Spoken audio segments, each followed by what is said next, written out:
大家平安。熬早，还有请咧。礼拜日早起是咱足欢喜爱起来，要来敬拜上帝的日子对不对？你有欢喜无？真的吗？有欢喜吗？咱要来吟这首歌，到会啦咱要超找一个足有喜乐、足充满上帝祝福的所在，所以咱爱欢喜毋好下落面无笑咧，爱笑笑啊笑，到位甲咱讲这是一个温暖的大家庭，咱真欢喜来到伫这个所在，有上帝听，有兄弟姊妹听，甲咱三个做伙，咱要来做来念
讲咱要来教会敬拜上帝，要来领受祝福。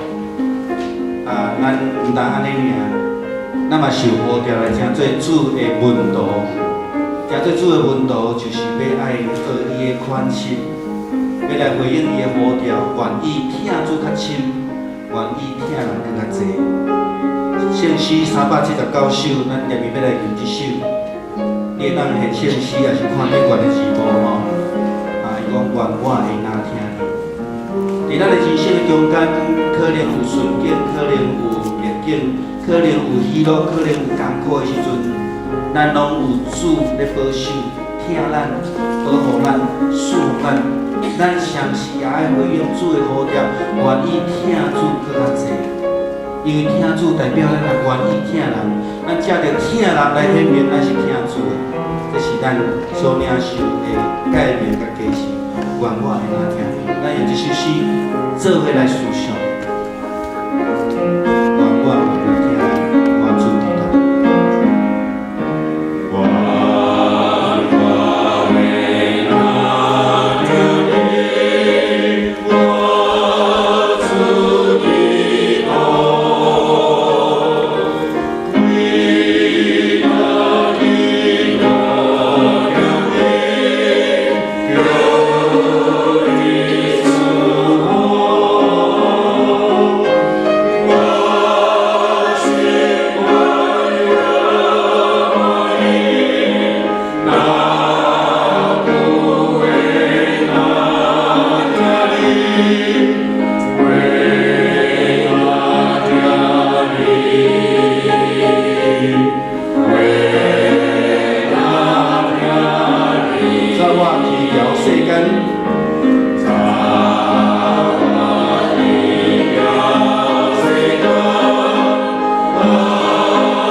表明咱无共款，但是咱厝内底要安怎合做一个，这是一个真水的见证。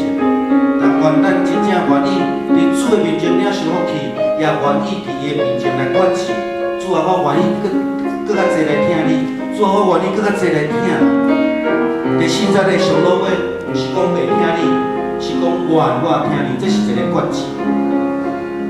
咱伫主面前，逐不时爱伫主面前来思想伊的问题，然后决志。咱搁一摆来吟第4节。虽然我的困难虽然我愿意靠主，我勇敢对主来行，咱来决志。虽然你那虽然。